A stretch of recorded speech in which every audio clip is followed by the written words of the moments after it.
मोहतरम सामीन सलाम अलैकुम। नाजरीन, अल्लाह जो हमारा क्रिएटर है, हमारा मालिक है, हमारा खालिक है, उसी ने इंसानों को पैदा किया और उसी ने इंसानों की हदायत के लिए इंसानों में से अंबिया और रसूल भी भेजे। वो अंबिया और रसूल अल्लाह ताला की हदायत इंसानों तक पहुंचाते थे। लोगों ने क्या किया? किसी ने मसीह अलैहिस्सलाम को अल्लाह का बेटा बना लिया और किसी ने कहा कि अल्लाह नूर है और मोहम्मद सल्लल्लाहु अलैहि नूर में से निकला हुआ एक नूर का टुकड़ा है, नूर मिन नूरिल्लाह। अब इंसानों को चाहिए था कि जो अल्लाह ताला ने अंबिया अलैहिस्सलाम भेजे हैं इंसानों के हदायत के लिए, इंसानों को चाहिए था कि उनसे वो हदायत लेते और उसके मुताबिक अपनी जिंदगी गुजारते। लेकिन इंसान इस बहस में लग गए। कोई कहता है जी ईसा अलैहिस्सलाम अल्लाह के बेटे हैं, कोई कहता है जी मोहम्मद सल्लल्लाहु अलैहि अल्लाह के नूर में से नूर जुदा हुआ है। आज तक ये बहसें हो रही हैं, लेकिन अल्लाह ताला ने जो हदायत दी थी उस हदायत को पसे पुश फेंक दिया।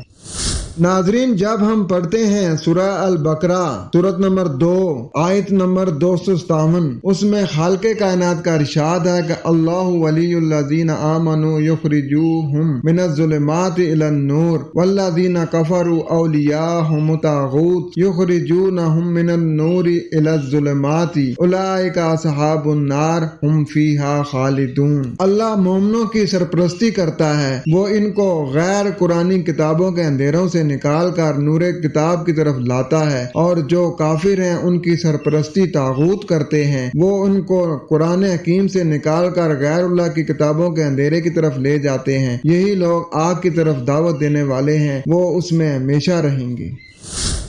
इसी तरीके से जब हम पढ़ते हैं सूरत नंबर 5 आयत नंबर 15, उसमें मालिक कायनात का इरशाद है कि ए अहले किताब, तुम्हारे पास हमारा आखिरी रसूल आ चुका है जो तुम्हारे सामने बहुत सी किताब की बातें खोलकर बयान कर रहा है जो तुम छुपा रहे हो, और कसरत से वो आफियत दे रहा है। यकीनन तुम्हारे पास अल्लाह की तरफ से नूर हदायत यानी वाज़िया कुरान आ चुका है। नूर यानी वाज़िया किताब। यहाँ नूर और किताब के दरमियान वाव तफसीरी है, जिसका यानी है नूर की तफसीर किताब मुबीन है। गोया के नूर और किताब मुबीन एक ही चीज है। नाज़रीन, इस वक्त लारैब हदायत हमारे पास सिवाय कुरान के और क्या है? लारैब शख्सियत जिस पर डायरेक्ट नज़ूल कुरान हुआ था वो तो हम में मौजूद नहीं है। अब सिर्फ पैगाम वही की रूह से कुरान ही हमारे पास मौजूद है, लिहाजा यहाँ नूर किताब है और कोई दूसरी शय मुराद नहीं है।